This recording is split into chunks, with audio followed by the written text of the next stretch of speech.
Pemirsa, transportasi daring seharusnya menjadi solusi keamanan dan juga keamanan mobilitas. Namun, ruang tertutup dalam kabin kendaraan justru kerap menjadi ruang gelap bagi para predator seksual. Dan hari ini kita kembali dikejutkan dengan adanya kasus, yakni kasus kekerasan berbasis gender terhadap perempuan di sebuah taksi daring yang terjadi di ibu kota. Nah, bagaimana kronologinya dan apa saja fakta yang ditemukan? Kami ulas lengkapnya untuk Anda. Kita lihat kembali pemirsa kejadian yang terjadi pada tanggal 14 Maret 2026 lalu. Ada seorang penumpang perempuan yang menjadi korban pelecehan yang diduga dilakukan oleh pengemudi taksi daring di kawasan Harmoni, Jakarta Pusat. Pelaku diketahui berinisial WAH, usianya 39 tahun, seorang pria. Modus yang digunakan adalah pelaku mencoba membangun komunikasi atau mengobrol dengan korban atau dengan penumpangnya, dan kemudian ada keterangan bahwa ini membuat korban merasa tidak nyaman. Kemudian pelaku secara sengaja melewati rute sepi yang jauh dari pengawasan untuk bisa melancarkan aksinya. Nah, ini adalah tangkapan layar pemirsa dari rekaman CCTV yang dirilis oleh pihak Polda Metro Jaya. Ini menunjukkan mobil pelaku yang berwarna silver di tengah jalan ini. Ia sedang menepi. Di sekitarnya terdapat lokasi seperti pertokoan yang mana memang pintu-pintunya itu tertutup. Jadi memang tidak ada keramaian yang berarti di sana. Dan bahkan dari kelanjutan rekaman ini menunjukkan bahwa saat korban mencoba untuk kabur dan juga mencari pertolongan, pelaku driver keluar dari pintu belakang mobil, bukan dari pintu kemudi. Dan setelah itu rekaman yang dirilis oleh kepolisian ini juga menunjukkan ada memang sejumlah pihak, ada satu kendaraan lain yang sempat berhenti yang mencoba untuk menolong korban yang merupakan penumpang perempuan. Kita lihat apa saja tindakan hukum yang kemudian dilakukan pemirsa. Usai kasus ini kemudian viral dan juga dilaporkan, pelaku sempat kabur pemirsa ataupun tidak langsung tertangkap begitu. Tapi akhirnya di tanggal 1 April 2026 pelaku WAH akhirnya diringkus oleh polisi tepatnya di wilayah Depok.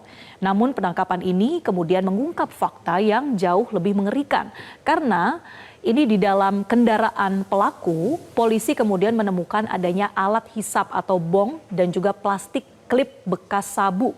Ada pula penemuan seperti alat kontrasepsi dan juga obat kuat dari kendaraan pelaku. Perbuatannya ini kemudian diganjar oleh sejumlah pasal pemirsa. Pasal berlapis tepatnya adalah pelaku dijerat pasal 414 Undang-Undang KUHP serta pasal berlapis dalam Undang-Undang Tindak Pidana Kekerasan Seksual atau Undang-Undang TPKS. Pasal 414 Undang-Undang KUHP ini mengatur tentang tindak pidana perbuatan cabul yang dilakukan di depan umum secara paksa atau dipublikasikan sebagai pornografi dengan ancaman hukuman maksimal 9 tahun penjara.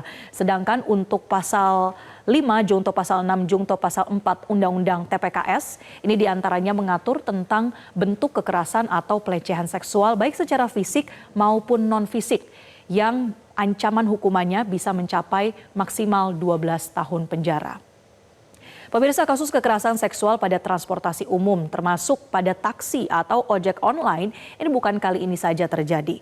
Bisa dikatakan ini adalah kasus kriminal yang berulang.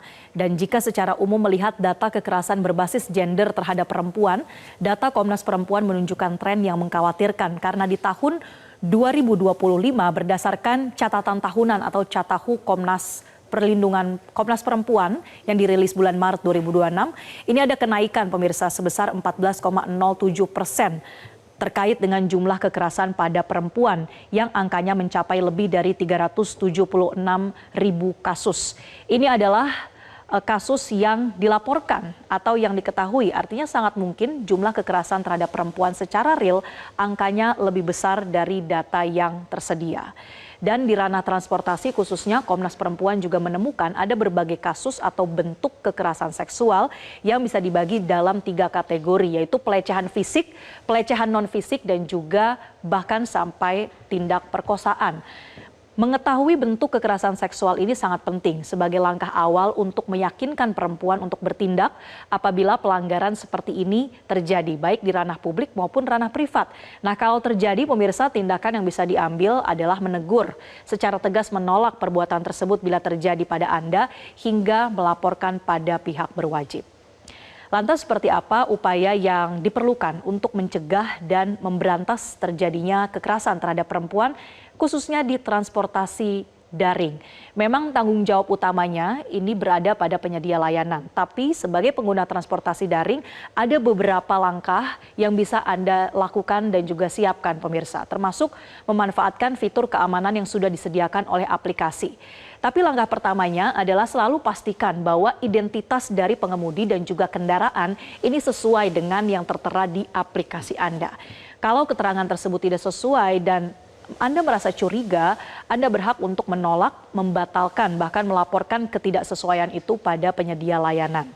Langkah kedua adalah Anda bisa membagikan data perjalanan pada kerabat dekat Anda, keluarga, teman, pasangan, dan sebagainya. Caranya Anda bisa memanfaatkan fitur untuk membagikan perjalanan, di mana posisi real time kendaraan Anda ini bisa dipantau langsung oleh kerabat yang mendapatkan link dari fitur membagi lokasi. Dan kalau kemudian ada situasi darurat, bukan hanya kalau terjadi kekerasan seksual, tapi juga kalau kemudian ada tindak kriminal lain seperti pencurian atau bahkan terjadi kecelakaan, Anda juga bisa memanfaatkan atau mengaktifkan fitur tombol darurat atau SOS. Ini bisa mengirimkan sinyal kepada pihak aplikator yang akhirnya bisa mengetahui bahwa Anda dalam kondisi darurat. Dan terakhir, sebagai penumpang Anda juga bisa mengamati terus rute perjalanan. Jangan ragu untuk menegur pengemudi bila mengambil rute yang berbeda dengan aplikasi atau berbeda dengan Maps tanpa persetujuan Anda sebagai penumpang. Dan sebagai penutup pemirsa, kami mengutip dari seorang aktivis Jakarta Feminis yaitu Anindya Restuviani. Ia menegaskan bahwa langkah antisipasi yang paling efektif seharusnya datang dari penyedia layanan, bukan dari perempuannya, bukan dari korban. Karena menaruh tanggung jawab bagi perempuan untuk mengantisipasi atau mencegah kekerasan sama saja dengan menyalahkan perempuan sebagai korban. Jadi dalam kasus-kasus kekerasan seperti ini pemirsa, memang perspektif dari korban ini harus lebih dikedepankan. Artinya ada tanggung jawab yang lebih besar bukan hanya dari sisi korban tetapi juga dari sisi yang lebih bertanggung jawab yaitu dari pihak penyedia layanan atau aplikator. Dan pemirsa, pesan ini jelas bahwa kita sebagai konsumen tentunya membutuhkan sistem transportasi yang aman. Keamanan bukanlah opsi, melainkan hak dari setiap penumpang. Dan pemirsa, Metro Siang akan kembali untuk Anda usai jeda dan akan dibawakan oleh rekan saya Jose Nicole. Silakan Jose. Jelajahi cara baru mendapatkan informasi. Download Metro TV Extend sekarang.